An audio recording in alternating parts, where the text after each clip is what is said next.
And so any kind of ledger or blockchain technology, I mean, there's a company called VChamp, and they are a real world manufacturing company. What they do is they track, let's say you buy some toothpaste. You could get on their blockchain and look at every destination that toothpaste has been, at what temperature it was held at, how long it stayed in a box, you know, all this information so that you know, as a consumer, know where it's been.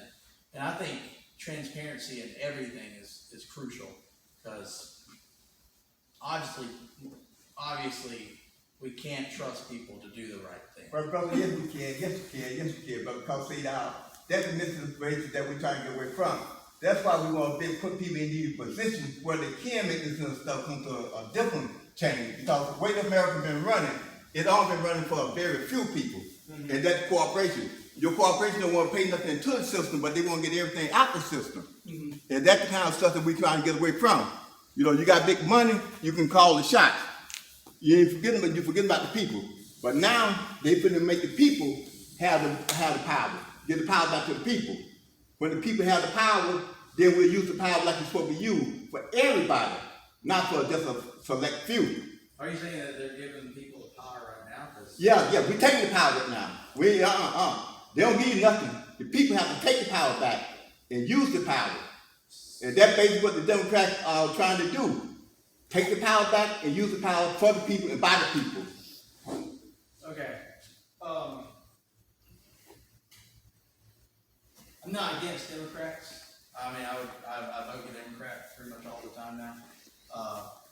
But they have flaws too, and they don't essentially work for us all the time either. I mean, realistically, they own the House, the Senate, and the presidency, right? Am I wrong about that? No, you're right about that. Why didn't we get minimum wage pushed through? Why didn't we get half the things Biden's promised? And I know it's early; it's only a year in. I know. I tell you why. Because what y'all they make money from this there. See, but the young people that in there now, see, they ain't about that kind of stuff. They're about helping everybody. See, you ain't paying no taxes, man. The big corporations, they don't pay no taxes. I know most Gen Zs and Gen Zs, they want some kind of social democratic platform. They don't want capitalism the way it is. They call it socialism. But see, it's not socialism now, see. It's the people. Anytime you try to do something for the people of the United States, they want to holler socialism, they want to holler this, they want to holler that. But it's the people that they helping. That same thing they holler when they put the Social Security bill. See, they call that socialism. But see, that's for everybody. I would just say that, you know, I keep pretty close tabs on the political stuff now, and I just wish they would do more, because there's an overwhelming amount of support for certain things that they just don't. They're not taken seriously. True, like, you got to mention. You got the Sister Christian Assembly. Those are the two ones that are trying to do that in public. But you got a lot of them on the scene doing the same thing. Yeah, the biggest problem is that even if you have a few people that are very good at, you know, like I would say progressives or whatever. I know progressives. All the different names. See, that's right? All the different names. They're going into a sea of like hundreds of politicians that have been in there for decades. Thank you. Seas of judges and. Thank you. I mean, it's a real major problem that we're not going to be able to fix. Oh yeah, we got to fix it, brother. We got to fix it. I would say in the next 5 to 10 years, unless something radically changes. What more radical change could we get when they come on the Capitol? Do what? What more radical could they get when they came on the Capitol like they did? See, we took an oath. Everybody that into anything, they took oath to sworn and uphold the Constitution of the United States, foreign and domestic enemy. Mm-hmm. See, now everybody came on board the Capitol then, they should have been killed. That's number one. They should have been killed. Because you don't attack the United States like that there. You do not do that. Well, I definitely think that. I told my parents that. Because there had been Black Lives Matter in the group, they've been dead. I agree. I told my parents before that the difference between the summer and the Capitol attack was pretty evident, and they tried to ignore it. And I was like, okay. No, I agree with you. I was talking about radical on I would say our side. I mean, we have to change something pretty significant, and you know, that's one of the biggest reasons I was for Yang is because it was gonna be such a shakeup for, the regular person. $1,000 a month in the hands of everybody during the pandemic would have made a real difference. And I wanted something like that because I knew it was a radical change versus, I didn't have a problem with Joe Biden. I didn't have a problem with him when he was when Obama was president either. But it didn't seem like anything was gonna really change other than we got the crap administration out of there. And I don't think we have time for that. The data usage, the manipulation, the radicalization, the poverty rate, the housing prices, all these things are coming to a point that if we don't do something soon, I mean, those people are gonna let us fight while they sit on their yacht and laugh at us like they did in 2000. You use that kind of term, radical. You what? You're a young man. Yeah. And you use that kind of term, radical?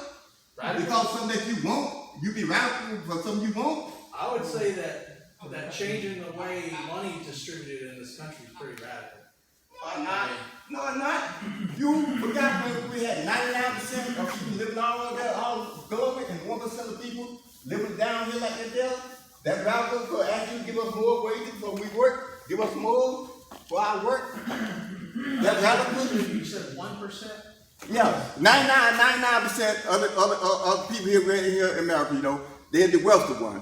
And then only 1%, that we have to go through all this and work 5 or 6 jobs and still can't even afford to feed our family. No homes and no nothing. I think you got it backwards, right? 1% of America is pretty wealthy. And actually 10% of the wealthiest Americans own 89% of the wealth in America. And the rest of us are living paycheck to paycheck. Yes, sir. I don't want to get away from what you got up there in heavy print. Don't lose hope.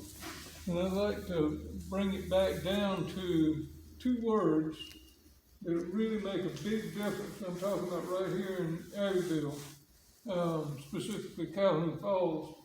I was talking to a legislator a couple of weeks ago. You all know the problem they've had in Flint, Michigan with the lead in the drinking water. Okay. Did you know that there's a similar problem, not lead, but asbestos in the old drinking water pipes of Calhoun Falls? Yes. Now, I did hear that. if water and sewage are part of this infrastructure bill, which as I understand it, it is. Yes, They are, both water and sewage, as well as bridges. Yes. That's gonna be a real world change Yes. that was made possible by what you all have heard called the sausage making of politics.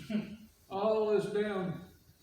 I just hate that they trimmed it. I mean, it was like a $3 trillion bill, right? And then it went down to 1.7. Right, And but they did leave the water in there. They fought with the Republicans for the longest time over that, when really they could have pushed it through the way they wanted it, and the way that would have helped a lot of people. Yeah, it just doesn't seem like they want to help as much because The Republicans certainly don't, but it was just wonderful that a small number of Republicans did vote for it. yeah, I'm glad it went through. And really, it was just politics. They were definitely going to push it through no matter what. Yeah. They were playing politics for sure. But then what our responsibility is, and I'm coming back to water and sewage, don't lose hope. Yeah. It's our responsibility to keep after Craig Agnon or what's his name? Gambrell up here in Anderson. And McCravey and Ann Parks is quite open to this, I'm sure. She's really good. But to keep after them, get some of that money to go to Calhoun Falls. Get some of that money to fix. I don't know about Abbeville, but I know some of these small places around here in the U.S. Some of the sewage pipes. You ever heard of Orangeburg? Yes. Orangeburg pipe. Take 2 or 3 layers of cardboard and roll it in a circle, and you got about what an Orangeburg pipe is after 5 or 6 years in the ground. Mm-hmm. And that's what the sewage goes through. You see, so it's basically seeping in the ground, but it can be fixed, and there's new stuff out there. And, you know, I'm not trying to denounce any of that stuff, it's more just, you know, on a personal level, we need to be diligent in what we're talking about, I guess. I mean, I would say, you know, I had a lot of Republican friends that were like, no, we're not gonna pass the Build Back Better plan, it doesn't do it, it's full of crap and all this stuff, and it's like, you know, I could be mad at him and not talk to him about it, or I could try to educate him through real world, just hanging out with him and talking to him and stuff like that, because really, a lot of people on both sides, we want the same thing, we want clean water, we want good sewage, we want our kids to go to school, we wanna be able to, you know, afford a nice dinner out, that's all we want. But if they want all that, then everything would be done like that there. If they want all that, it would be done. Yeah. The only thing they want, more money, more money, more money. Oh, And yeah. all your Republican friends, all over there in the Senate, they 80+ years old. Now you know how they mind. Hey, Marshall. I got mine, and that's it. Got a bunch of idiots. Yeah, I would just say the personal responsibility stretches to both sides of, you know, we just need to be, the whole Trump administration was just, it was really disappointing that he just like ripped people apart. You know, you're either Democrat or you're Republican, and that wasn't the case. I mean, it was a little evident when Obama was the president, but before that, it really wasn't a case. I mean, 9/11 was probably the closest people's really been together in a long time, but after that, you know, they kind of just started ripping people apart, and I think we just need to remember that we live in these communities together, and we don't have any association with Washington D.C. This country is massive, the land massive, and we can't take care of it unless we're taking care of the places we're in, our small towns. So I'm not gonna be a huge role in politics, I don't think anymore, just because of the field I'm trying to get into. But I think we really need to find more youth that wants to be involved.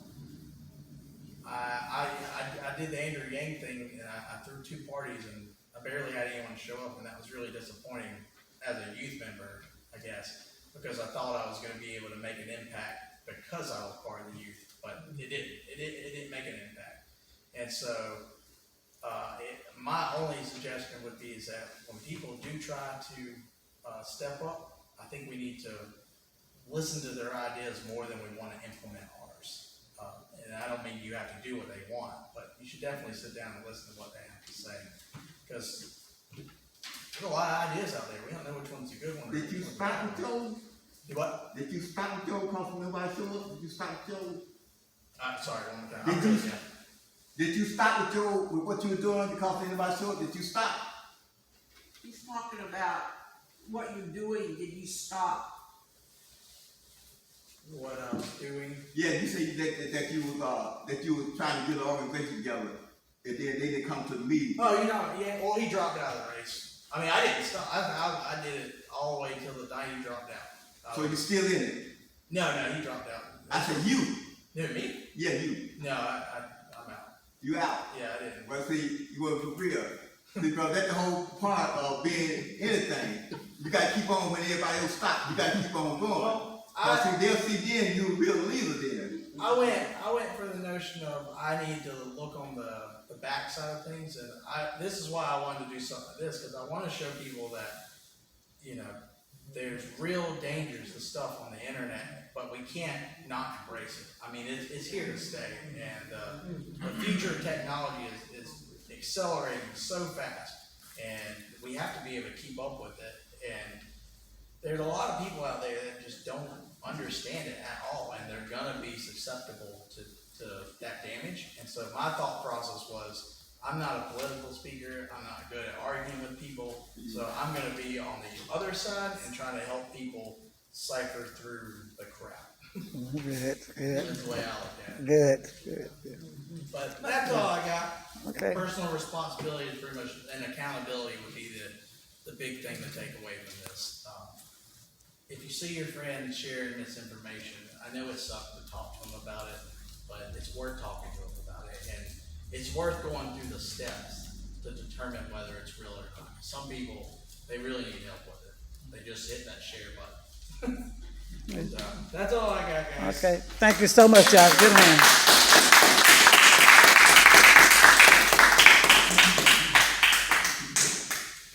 Crackers. Right.